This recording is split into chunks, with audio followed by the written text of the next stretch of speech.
샬롬 샬롬 샬롬 샬롬. 하나님 사랑합니다. 여러분 주 안에서 사랑합니다. 우리 역대상 12장 말씀이죠. 전체 말씀 중에 40절까지인데 1절에서 40절 내용, 그의 모든 소유에 복을 내리시는 하나님의 은혜 함께 살핍니다.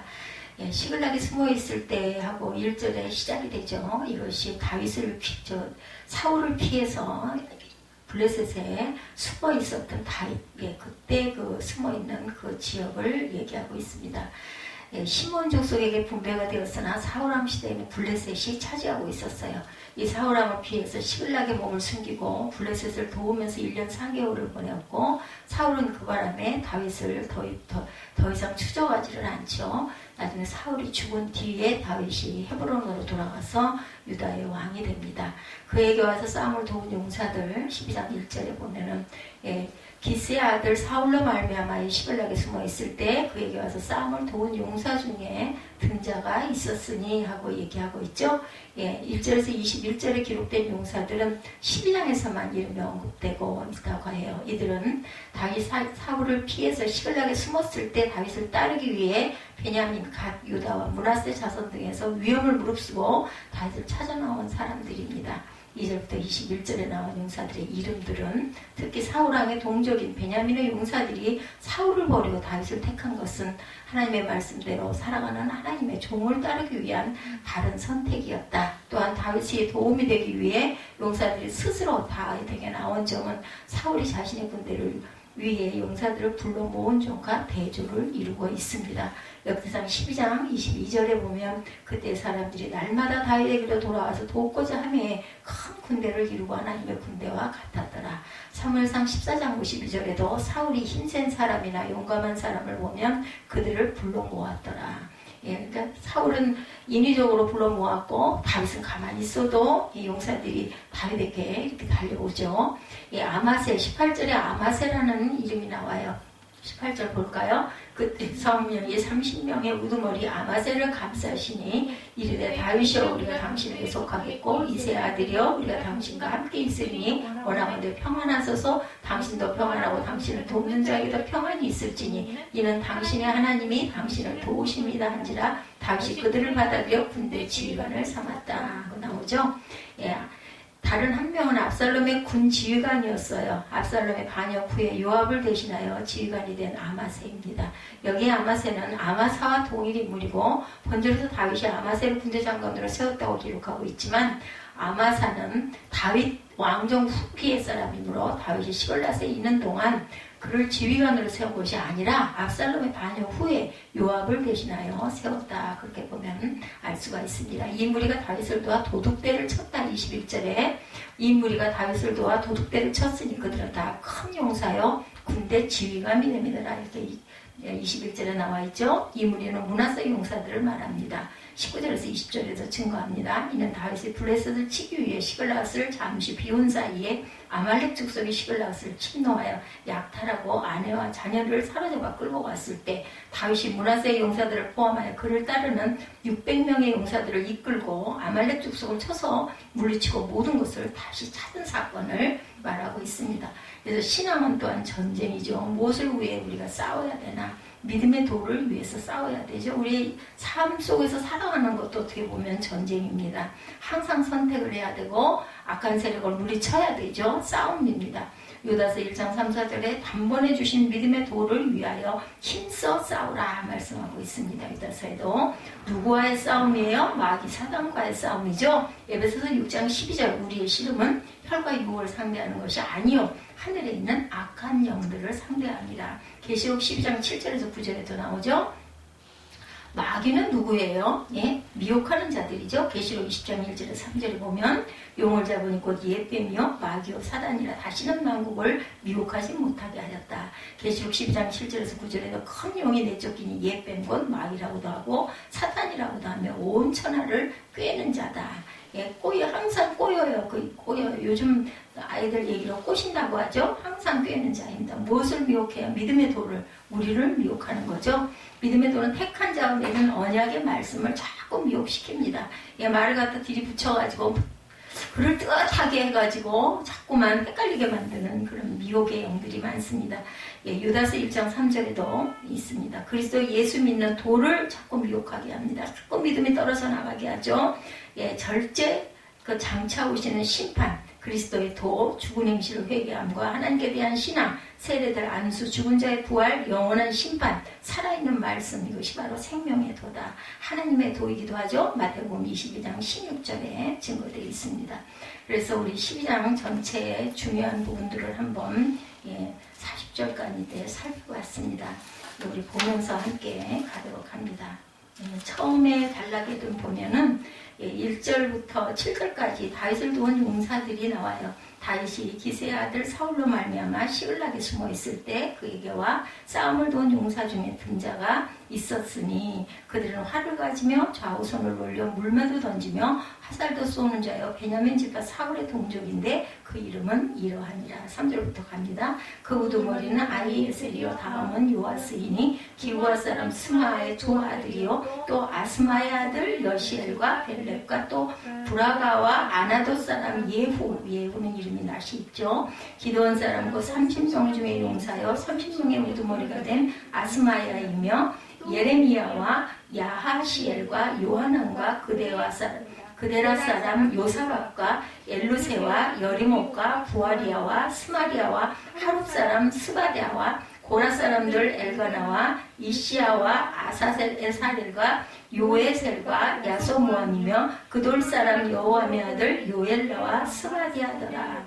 그 다음에 이제 갓지파, 처음에는 야민 지파입니다. 그 다음에 갓지파에서 다윗을 도운 용사들이죠. 8절부터 봅니다. 갓사람 중에서 광야에 있는 요새 이르러 다윗에게 돌아온 자가 있었으니 다 용사요 싸움에 익숙하여 방패와 창을 능히 쓰는 자라. 그의 얼굴은 사자같고 빠르기는 산의 사슴 같으니 그 우두머리는 에셀이요 둘째는 오바디아요 셋째는 엘리압이요 넷째는 미스만니아요 다섯째는 예레미야요 여섯째는 아떼요 일곱째는 엘리엘이요 여덟째는 요하난이요 아홉째는 엘사밧이요 열째는 예레미야요 열한째는 막반네라. 이 가짜손이 군대 지휘관이되어 그 작은 자는 백부장이요 그 큰 자는 천부장이더니 정월의 요단 강물에 모든 언덕에 넘칠 때 이 무리가 강물을 건너서 골짜기에 있는 모든 자에게 동서로 도망하게 하였더라. 여호수아 3장 15절에도 증거합니다.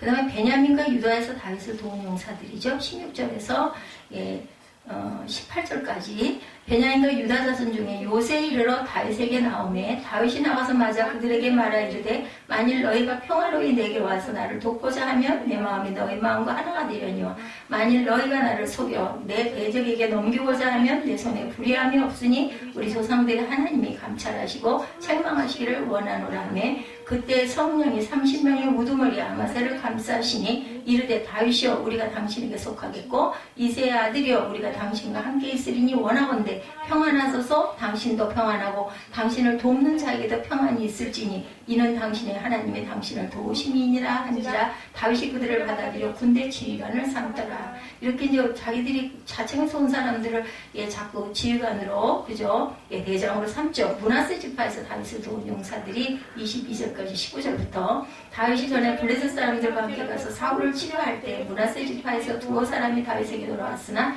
다윗 등이 블레셋 사람들을 돕지 못하였으면 블레셋 사람들의 방백이 서로 의논하고 보내며 이르기를 그가 그의 왕 사울에게로 돌아가리니 우리 머리가 위태할까 하노라 합니다. 다윗이 시글락으로 갈 때 므낫세 지파에서 그에게로 돌아온 자는 아드나와 요사박과 여디아엘과 미가엘과 요사박과 엘리후와 실르데인이 다 므낫세의 천부장들. 장식을 전부 다 장군들 천부장이죠.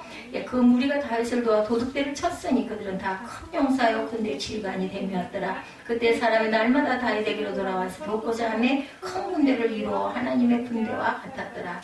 다윗의 군사들에 대해서 23절부터 아마 끝절까지 기록되어 있는 것 같죠.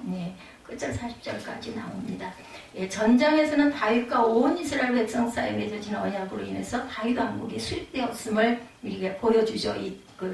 지나가는 장에서는 지나간 11장에서는 다윗과 온 이스라엘 백성이 사이에 맺어진 언약으로 인해서 다윗 왕국이 수립되었음을 보여지고, 이제 12장에는 긴 명단들이 기록되어 있어요. 그죠? 즉 사울 왕이 죽기 이전에 다윗에게로 왔던 용사들의 명단과 헤브론에서 다윗을 이스라엘의 왕으로 추대하고 기름을 부었던 용사들의 명단이 이렇게 기록되어 있습니다.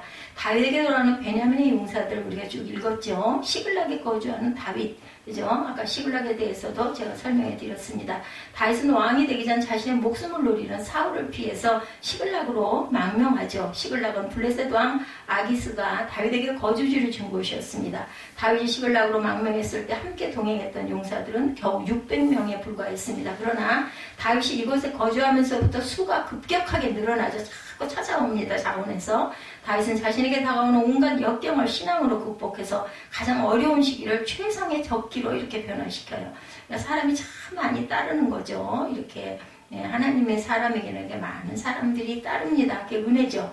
가드로 피하기도 했던 다윗 사무엘상 27장 2절에 보면 다윗이 일어나 함께 있는 사람 600명과 더불어 가드왕 마옥의 아들 아기스에게로 건너가니라. 이렇게 블레셋의 피신을 갑니다. 시글락, 다윗과 그의 사람들이 사흘 만에 시글락에 있는데 아말렉 사람들이 이미 네겝과 시글락을 침노하였는데 그들이 시글락을 쳐서 불살랐다. 거기에 있는 젊거나 늙은 여인들은 한 사람도 죽이지 아니하고 사로잡아 끌고 자기 길로 갔더라 증거되어 있습니다. 다윗에게로 귀순하는 베냐민 용사들이 2장 2절에서 5절까지 우리가 읽었습니다. 베냐민 지파 출신의 사울왕이 생존하고 있음에도 불구하고 베냐민 지파에 속한 일부 용사들이 시글락에 있는 다윗에게로 귀순합니다. 이러한 현상은 사울의 복종과 비신앙적 행동이 극에 달했음과 사울에게서 올바른 정치를 기대할 수 없다는 것을 알고 포기를 하고 다윗에게 귀순을 하는 거죠. 베냐민 지파의 일부 용사들은 인간적인 정의나 혈통에 얽매이지 않고 오직 하나님과 정의를 위해 신앙적 결단을 해서 다윗을 이렇게 돕습니다. 자신의 용사들을 다윗은 상당히 아꼈죠. 역대상 11장 19절에 내 하나님의 내가 결단코 이런 일을 하지 아니하리라. 그 우물에서 물 길어다 준 거를 먹지를 못하고 하나님께 드리죠. 그리고 이 고백을 합니다. 생명을 돌아보지 아니하고 갔더니 사람들의 피를 어찌 마시리까 하고 그들이 자기 생명도 돌보지 아니하고 이것을 가져왔으므로 그것을 마시기를 원하지 아니하니라. 새 용사가 이런 일을 행하였더라. 성경에 기록이 됩니다. 대대손손 계속 기록되죠. 물어뜯는 이리로 예언된 베냐민 지파 창세기 49장 27절에 보면 베냐민은 물어뜯는 일이라. 아침에는 빼앗은 것을 먹고 저녁에는 저녁으로 움킨 것을 나누리라. 베냐민은 이렇게 축복을 했어요. 그죠? 누가 야곱이 축복을 했겠죠.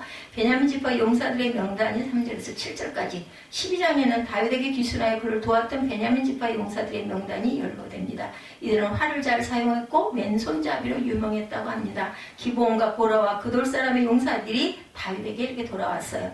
다윗의 용사들에 대해서 이렇게 구체적으로 그 이름과 행적이 기록된 것은 그들이 다윗을 이스라엘의 왕으로 만드는데 지대한 역할, 공을 세웠기 때문이겠죠. 큰 용사 엘리아다, 역대하 17장 17절에 베냐민에 속한 자 중에 큰 용사 엘리아다는 활과 방패를 잡은 자 20만 명을 거느렸다. 이렇게 증거합니다. 그 다음은 여호사밧이라 싸움을 준비한 자 18만 명을 거느렸다. 이는 다 왕을 모시는 자여 그 외에 온 유다 경관 성읍들의 왕이 군사를 두었다라 증거합니다. 용사들이 많이 나온 지파이기도 하죠. 민수기 1장 36, 7절에 베냐민의 아들들에게서 난 자를 그들의 종족과 조상의 가문에 따라 20세 이상으로 싸움에 나갈 만한 자를 그 명수대로 다 계수하니 베냐민 지파에서 계수된 자는 35,400명이더라. 이 베냐민 지파가 멸종될 뻔했죠. 그죠? 그 베냐민 지파가 그 싸움의 12덩이로 나눈 그것을 그 레위인 하나가 그죠? 지파마다 다 뿌렸어요. 근데 그래가지고 이것을 우리 동맹을 맺어가지고 싸우러 가자 했는데 거기서 베냐민 지파가 참여를 안 하는 바람에 베냐민 지파를 다 멸종을 시킬 뻔하다가 몇 명이 남았었죠. 그때 60명인가 뭐 600명인가 밖에 안 남아가지고 막 시집을 억지로 여자들을 보쌈을에다가 그죠? 무희들을 그렇게 해서 이렇게 퍼져서 베냐민 지파가 이렇게 형성이 된 거예요. 갓사람 중에서 귀순한 용사들이 8절에서 15절까지 증거하고 있습니다. 다윗에게로 찾아온 갓지파 용사들 9절에서 13절입니다. 다윗을 지지하고 추종하여 따른 지파는 갓자손 중에도 있었어요.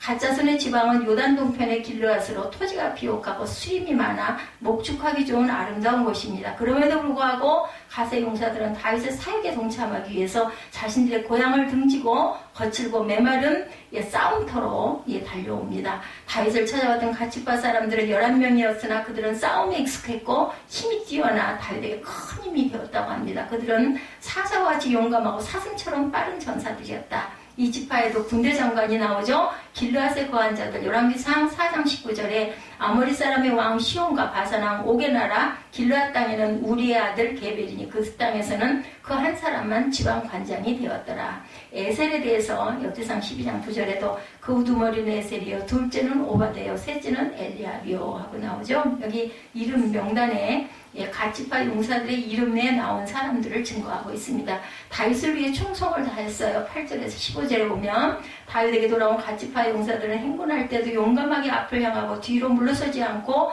그들의 빠른 걸음을 이용해서 적들을 섬멸합니다. 그들은 사슴같이 빨라 아무도 그들로부터 도망할 수가 없었고 그들의 얼굴은 사자 같아서 적들이 감히 대적하려고 하지 않았다. 8절이죠. 갓사람들은 동서를 향하여 비길 데 없는 명렬한 동작으로 적들을 추적하되 끝까지 했고 결코 이루지 못한 일이 없었다라고 기록됩니다. 범람하는 요단강을 건너가 원수를 물리친 갓지파 사람들의 용맹은 대단했다고 합니다. 이러한 용감한 행위는 다윗의 왕국 건설에 큰 도움이 됐겠죠. 용감했던 갓 용사들 역대상 12장 15절에도 정월에 요단 강물이 모든 언덕에 넘칠 때 오늘 본문이죠. 이 무리가 강물을 건너 골짜기에 있는 모든 자에게 동서로 도망하게 하였더라. 자주 넘치는 요단강이었다 그래요. 여호수아 4장 18절에 보면 여호와의 언약궤를 맨 제사장들이 요단 가운데 나오며 그 발바닥으로 육지를 밟는 동시에 요단물이 본 곳으로 도로 흘러서 정과 같이 언덕에 넘쳤더라. 다 갈라졌다. 멈췄다가 지나가고 나니까 넘쳤다. 이렇게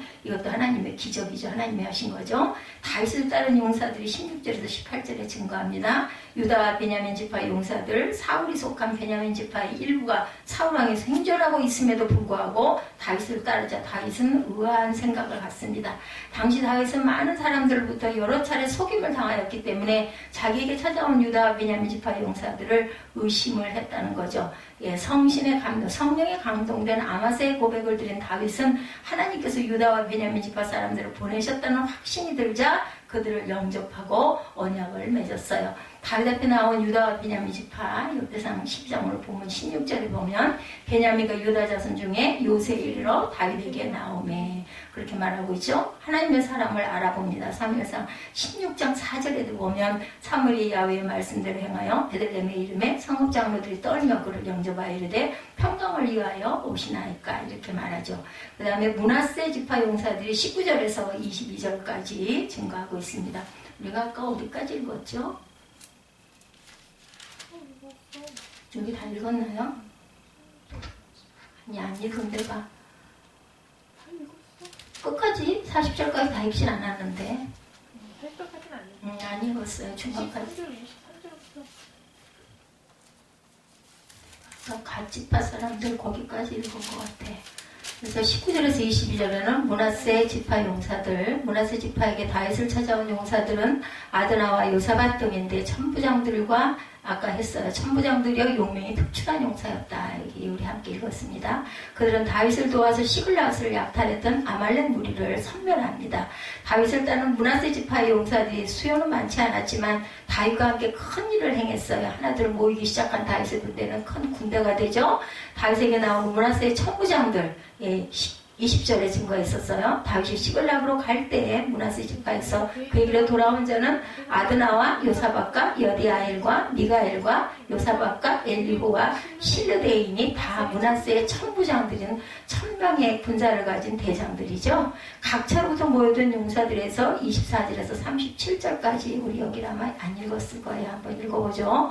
유다 자손 중에 방패와 창을 들고 싸움을 준비한 자가 6,800명이요. 시므온 자손 중에서 싸움하는 큰 용사가 7,100명이요. 레위 자손 중에는 4,600명이요. 아론의 집 우두머리 여호야다와 그와 함께 있는 자가 3,700명이요. 또 젊은 용사 사독과 그의 가문의 지휘관이 22명이요. 베냐민 자손과 사울의 동족은 아직도 태만이나 사울의 집을 따르나 그 중에 나온 자가 3,000명이요. 에브라임 자손 중에서 가족으로서 유명한 큰 용사가 28,000명이요. 므낫세 반지파 중에 이름이 기록된 자로서 와서 다윗을 세워 왕으로 삼으려 하는 자가 18,000명이요.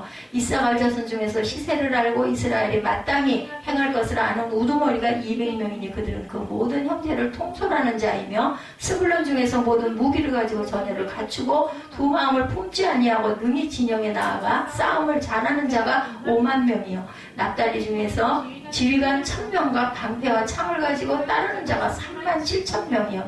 단 자손 중에서 싸움을 잘하는 자가 28,600명이요. 아셀 중에서 능히 진영에 나가 싸움을 잘하는 자가 40,000명이요.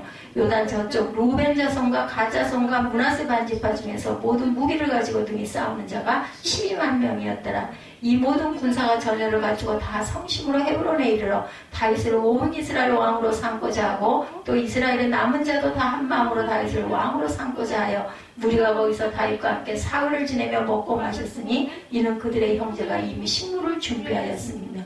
또 그들의 근처에 있는 자로부터 이사갈과 스불론과 납달리까지도 나귀와 낙타와 노새와 소에다 음식을 많이 실어왔으니 곧 밀가루와 과자와 무화과 과자와 건포도와 포도주와 기름이요 소와 양도 많이 가져왔으니 이는 이스라엘 가운데 기쁨이 있음이었더라. 잔치 준비를 완전히 다 해가지고들 그죠?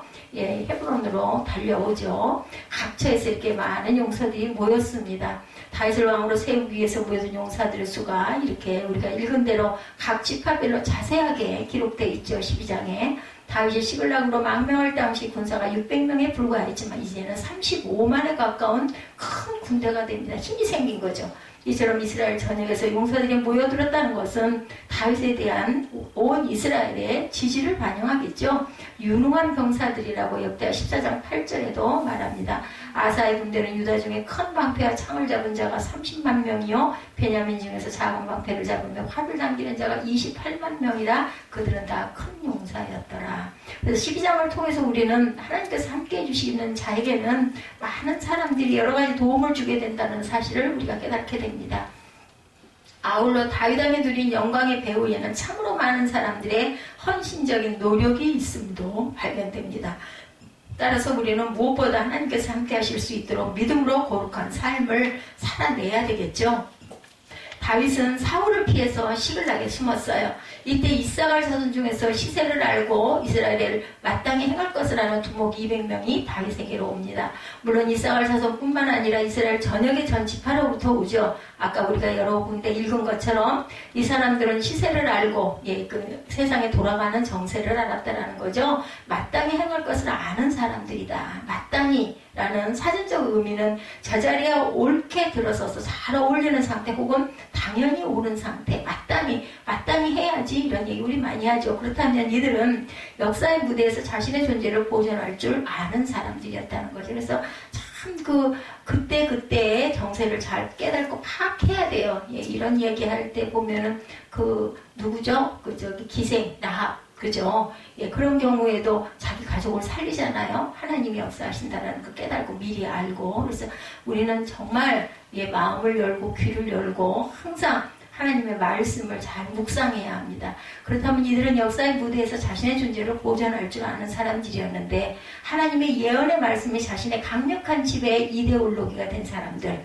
따라서 이들은 사울의 시대는 가고 장차 다윗의 시대가 온다는 것을 미리 알았다는 거죠. 사무엘상 13장 14절에 보면요. 지금은 왕의 나라가 길지 못할 것이라 여호와께서 왕에게 명하신 바를 왕이 지키지 아니하였으므로 사울에게 사무엘이 예언하는 거죠. 야훼께서 그 마음에 맞는 사람을 구하여 그 백성이 지도자를 삼으셨느니라 라고 합니다. 이들은 지금 집권하고 있는 사울 시대의 종말이 멀지 않았다는 것을 알죠. 사무엘상 16장 1절에도 내가 이미 사울을 버려 이스라엘 왕이 되지 못하게 하였거늘 내가 그를 위하여 언제까지 슬퍼하겠느냐. 너는 기름을 불에 채워가지고 가라. 내가 너를 베들레헴 사람 이새에게 보내리니 이는 내가 그 아들 중에서 한 왕을 예선하였습니다. 다윗이죠. 이들은 침몰하는 사울 왕조를 볼 줄 아는가 하면 부상하는 다윗 왕조를 예견하는 민감한 영적 통찰력을 가진 자들입니다. 이 세상 역사의 흥망성쇠는 하나님의 말씀대로 된다는 계시의 그 사람들이죠. 이들은 두목들이었어요. 통솔력이 있는 지도자격 인물들입니다. 역대상 11장 2절에도 전일 곧 사울이 왕이 되었을 때에도 이스라엘을 거느려 출입하게 한 자가 왕이시었고, 왕의 하나님 야훼께서도 왕에게 말씀하시기를 내가 내 백성 이스라엘의 목자가 되며 내 백성 이스라엘의 주권자가 되리라 하셨나이다 하니라.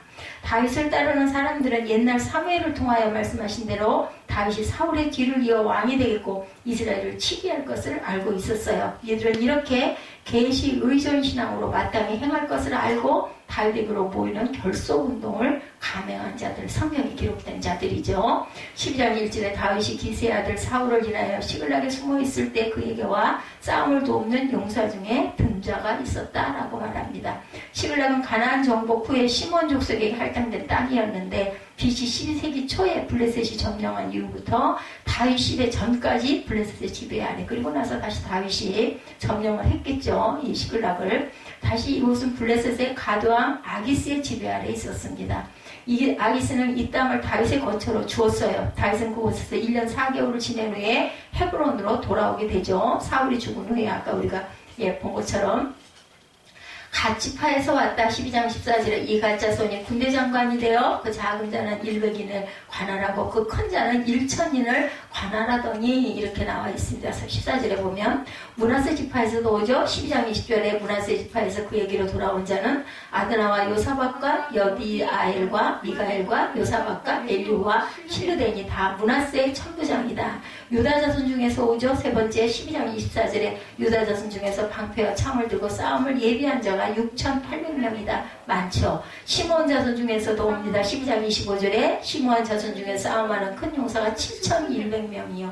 레위 자손 중에서도 옵니다. 26절에 레위 자손 중에서 4,600명이요. 아론의 집 족장 여호야다와 그와 함께한 자들이 오죠. 12장 27절에 아론의 집 족장 여호야다와 그와 함께한 자가 3,700명이요. 사독과 그의 족속 28절입니다. 또 젊은 용사 사독과 족속의 장관이 22명이요 라고 말합니다. 베냐민 자손 중에서 오죠. 29절에 베냐민 자손 곧 사울의 동족은 아직도 테반이나 사울의 집에 쫓으나 그 중에 나온 자가 3,000명이요. 에브라임 자손 중에서도 오죠. 요셉의 그 아들이죠. 12장 30절에 에브라임 자손 중에 본족속의 유명한 큰 용사가 28,000명이요. 므낫세 반지파 중에서도 31절에 므낫세 반지파 중에 농명된 자로 와서 다윗을 세워 왕을 삼으려 하는 자가 18,000명이요. 이사갈 자손 중에도 오죠. 32절에 이사갈 자손 중에 시세를 알고 이스라엘이 마땅히 행할 것을 아는 두목이 200명이다. 스불론 지파 중에서 33절에 스불론 중에서도 모든 군기를 가지고 항우를 강제히 하고 두 마음을 품지 아니하고 능히 진에 나가서 싸움을 잘하는 자가 5만 명이요. 납달리 지파입니다. 34절 납달리 중에서 장관 1,000명과 방패와 창을 가지고 함께한 자가 37,000명이요. 단 지파입니다. 35절에 단 자손 중에서 싸움을 잘하는 자가 28,600명이요. 아셀 지파입니다. 36절에 아셀 중에서 능히 진에 나가 싸움을 잘하는 자가 4만 명이라고 말합니다. 루벤 자손, 갓 자손, 므낫세 반지파에서 37절에 요단 저편 루벤 자손과 갓 자손과 므낫세 반지파 중에서 모든 군기를 가지고 능히 싸우는 자가 12만 명이다. 이들은 마땅히 행할 것을 알았다라는 거죠. 자신에게 주어진 시대적 사명감에 충실했다. 이 사람들은 역사의 구경꾼들이 아니고 분명한 역사의식을 가지고 동참했던 주인공들. 그래서 성경에 기록이 되죠. 이들은 사울 왕조의 실패한 역사를 복구해야 한다는 사명감을 가지고 온 역사적인 사람들이었기 때문입니다. 마땅히 해야 될 것을 알고 그것을 행동으로 옮길 줄 아는 결단력이 항상 필요합니다. 다윗을 도우려고들 모였어요. 그죠? 12장 1절에 다윗이 기세의 아들 사울을 인하여 시글락에 숨어있을 때 그에게와 싸움을 돕는 용사 중에 든자가 있었느니라 말씀합니다. 오늘 제목을 이렇게 해야 될 것 같아요. 든자가 있었느니라. 21절에 이 무리가 다윗을 도와 적당을 쳤으니 저희는 다 큰 용사여 군대 장관이 됨이었더라. 다윗에게 돌아온 므낫세 용사들도 적당은 아말렉 족속이죠. 적이니까. 이들은 다윗이 없는 동안 부녀자들을 많이 약탈했습니다. 므낫세 용사들이 다윗을 도와 아말렉 족속을 물리치고 다윗의 두 아내와 모든 것을 되돌이켜 찾아오죠. 사무엘상 30장 16절에서 19절, 역대상 12장 16절에서 21절까지 증거합니다. 본문 12장 22절에 보면 그때 사람이 날마다 다윗에게 돌아와 돕고자 하며 큰 군대를 이루어 하나님의 군대와 같았다라고 증거합니다. 계속해서 다윗에게 사람들이 몰려들죠. 이 모임은 지역을 초월한 그런 모습입니다. 이들은 다윗을 돕고자 하는 단순한 마음으로 이스라엘 전 지역에서 자원해서 달려온 자들입니다. 여기에는 개인의 이해관계나 명예나 가문의 이기가 작용하지 않습니다. 사울의 동족들까지 거기 섞여 있죠. 각자의 달란트를 모두 다 활용합니다. 12장 2절에 저희는 활을 가지며 좌우선을 올려 물매도 던지며 살도 바라는 자여 화살이죠. 베냐민 지파 사울의 동족인데 그 이름은 이러이러하니라. 사울의 동족들까지도 이렇게 오죠. 활을 쏘는 자와 물매를 잘 던지는 자들이 왔다. 12장 8절에 갓사람 중에 거친 땅 견고한 곳에 이르러 다윗에게 돌아온 자가 있었으니 다 용사여 싸움에 익숙한 방패와 창을 능히 쓰는 자라. 아주 그 싸움을 잘하는 자들이죠. 그 얼굴은 사자 같고 빠르기는 산의 사슴 같다라고 말합니다. 방패와 창을 능히 쓸 줄 아는 자들, 그 얼굴이 사자처럼 위험이 있는 자들, 그 발이 산의 사슴같이 발빠른 자들, 이들은 모두가 전투 경험이 있는 용사들이었다. 처음에 다윗을 따랐던 가난한 자나 소외되고 의지할 데가 없는 약한 자들과는 달랐어요. 이들은 맨손으로 오지 아니하고 자기들의 장기, 자기가 가지고 있는 그런 것들을 다 가지고 옵니다. 다시 말하면 자기가 가진 달란트를 다윗을 위하여 활용하고자 달려온 사람들. 우리가 예수를 위해 for Christ 살듯이 다윗을 위한 삶, 다윗을 향한 삶을 살기 원하는 자들이 이렇게 모였어요. 이들은 결코 사회에서 버림받은 인생 낙오자들이 아니라 분명한 역사의식을 가지고 다른 사람들보다 앞선 선진 사고를 가진 자들, 앞서가는 시대를 읽을 줄 아는 그러한 사람들이었다는 거죠. 모험적인 일을 감행합니다. 모험이 따랐겠죠. 어저께 우리가 결단을 못해가지고 염려하고 두려워했던 것과 똑같아요. 어떻게 보면 물론 크기도 있고 둘레도 있고 다르겠지만 10장 15절에 정월의 요단강물이 모든 언덕에 넘칠 때 이 무리가 강물을 건너 골짜기에 있는 모든 자로 동서로 도망하게 하였다라고 합니다. 그들은 요단강물이 만수가 되어서 넘칠 때 강을 건넜어요. 잘못하면 빠져 죽을 수도 있어요. 그죠? 그렇기 때문에 우리는 이럴 땐 결단을 할 줄 알아야 됩니다. 두려워하지 절대 말아야 되죠. 오는 도중에 대적을 만났으나 물리치고 온 자들입니다. 당시 건기에는 요단강을 쉽게 건널 수가 있었어요. 그러나 건기이기는 하나 봄에는 레바논 산에 눈이 녹으면서 요단강물이 범람한다고 합니다. 가치파 사람들은 요단강을 도하하면서 죽음을 무릅쓰고 건너옵니다. 다윗을 향한 이들의 사명감이 주는 영웅적 행위에 전사를 우리가 찬사를 보내지 않을 수가 없다. 여기서 끝이 난 게 아니라 사울 왕조를 따르는 자들, 가치파 용사들의 길을 막았을 때 사울의 추동자들을 또한 물리치고 옵니다. 말하자면 자연적인 방해와 인간적인 방해를 모두 다 쳐부수고 다윗에게로 달려온 자들이다. 생명을 걸었던 거죠. 역전의 용사들이 솔선수범합니다. 본문 12장 25절에 시므온 자손 중에 싸움 잘하는 큰 용사가 7,100명이라고 그러죠. 사울의 동족 중에서 나왔어요. 29절. 에브라임 자손 중에도 유명한 큰 용사가 나옵니다. 30절에. 33절에도 스불론 중에서 모든 군기를 가지고 항우를 정제하고 두 마음을 품지 아니하고 능히 진에 나가 싸움을 잘하는 자가 5만 명입니다. 잘 무장된 특수 요원격인 군대들이 달려옵니다. 납달리 중에는 창과 방패를 가진 자들이 왔다 그러죠. 34절에 36절에 또한 아셀 중에는 능히 진에 나가 싸움을 잘하는 자가 4만 명이나 된다고 합니다. 37절에 요단 저편 루벤 자손과 갓 자손과 므낫세 만지파 중에서 모든 군기를 가지고 능히 싸우는 자가 12만 명이다. 이렇게 이스라엘 전국 각 지파에서 용사들이 시글락에 숨어있는 다윗에게로 모였어요. 이들이 시세에 마땅히 행할 것을 알게 된 것은 두 마음을 품지 아니하였기 때문이다. 33절에 모든 군기를 가지고 항우를 정죄하고 두 마음을 품지 아니하고 이렇게 고백합니다. 성신의 감동을 받은 자들이기 때문입니다. 성령의 감동이죠. 18절에 때의 성신이 30인의 두목 아마스에게 감동하시니 지금 우리가 달리 표현하면 성령께서 알려주시는 거죠. 가로되 다윗이여 우리가 당신에게 속하겠고 이새의 아들이여 우리가 당신과 함께하리니 원컨대 평강하소서. 평강하라는 말은 뭐예요? 마음을 놓으라는 거죠. 편안하라는 이야기입니다. 걱정하지 말라는 이야기죠. 걱정 근심은 평강이 아니에요. 그죠? 당신도 평강하고 당신을 돕는 자에게도 평강이 있을지니 이는 당신 아니면 당신을 도우심이라 한지라. 하나님이 함께 하시면 겁날 게 뭐가 있냐는 거죠. 우리는 죽어도 좋다는 겁니다. 죽지 않을 거니까. 다윗이 드디어 접대하여 세워 군대 장관을 삼았더라. 처음에는 의심했어요. 그죠? 근데 예언의 말씀을 듣고는 하나님이 보내셨구나를 깨달은 거죠. 여기 감동하시니 라베시는 옷을 입히다라는 뜻을 갖고 있습니다. 이 말은 성신이 아마스의 전 인격을 감싸고 전적으로 자신의 영향 아래 포로로 두었다라는 뜻입니다. 아마스는 하나님께서 다윗을 택하시고 그를 왕으로 삼으셨다는 것을 노래했어요.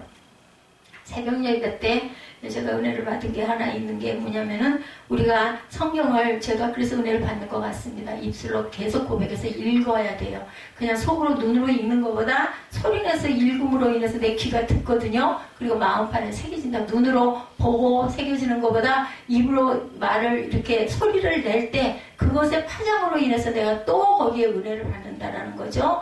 다윗은 사울에게 쫓기는 몸이었기 때문에 베냐민 집안 사람들을 의심하는 것은 당연했습니다. 그러나 아마스의 감정적인 시적 고백으로 말미암아 편견 없이 깨닫고 믿음이 생긴 거죠. 하나님이 보내셨구나. 다윗은 아마스를 군대장관으로 삼죠. 성신의 감동을 받지 않고서 어떻게 이런 일을 할 수가 있겠네. 이 위험한 일이에요. 아주 위험한 일이죠. 근데 성령의 감동을 받고 이건 하나님의 뜻이구나. 깨달을 줄 알아야 돼요. 또 물리칠 줄도 알아야 돼요. 적일 수도 있기 때문에 그걸 판단은 하나님께서 우리와 함께 하실 때 우리는 할 수가 있습니다. 하나님은 다윗에게 말씀하신 그것을 이루시기 위해서 하나님 자신이 친히 이들을 다윗에게 모으고 계시다는 것을 깨닫게 되죠. 이것은 거부하거나 지연시킬 수 없는 불가항력적인 것이었다. 시세를 알고 마땅히 행할 것은 아는 두목이라고 하죠. 성신의 역사 워크가 아니고서는 성령의 감동을 우리가 깨달아 알 수가 없습니다. 더욱이 성신의 역사가 아니고서 마땅히 행할 것 또한 알 수가 없습니다. 저와 여러분은 우리 가정의 우리 가문의 장자들입니다. 본문에서 말하는 시세는 사울의 시대는 가고 다윗 시대의 부상이에요. 그리고 마땅히 행할 길은 다윗에게로의 별속 운동이었습니다. 이 시대 우리가 알아야 하는 시세는 가견적 시세가 있고 비가견적 시세가 있습니다. 전자는 말씀의 징조로 나타난 역사적인 시세죠. 가견적 눈으로 보는. 후자는 성령께서 종말의 징조를 성경을 통해서 깨닫게 하시는 비가견적, 안 보여요. 그죠? 영적 시세라는 것을 잊지 마시기 바랍니다. 역사적인 시세는 성경에 나타난 말세에 일어난 징조들, 영적 시세는 이 세상 마지막 한 날을 향하여 가고 있고 새하늘 새 땅이 도래한다라는 거죠. 시세를 아는 방법은 성경을 통해서 우리는 알 수가 있는 거죠. 마땅히 행할 것을 아는 방법도 성경을 통해서 알 수 있습니다. 하나님 말씀을 통하여 우리의 신앙 열조들은 그 시대의 시세를 알고 마땅히 행할 것을 행했다라는 겁니다. 믿음이 들어와야 해요. 그죠? 성경은 누구나 다 봅니다. 근데 보면서 깨달을 수 있는 거, 묵상하면서 느껴지는 거, 이거는 성령께서 우리와 함께 하실 때 올바른 판단을 하게 해주시죠. 성경에는 오늘의 시세를 안다고 할 때 하나님의 말씀을 듣고 깨닫는 자만이 알 수 있습니다. 그렇기 때문에 듣는 것이 굉장히 중요하다.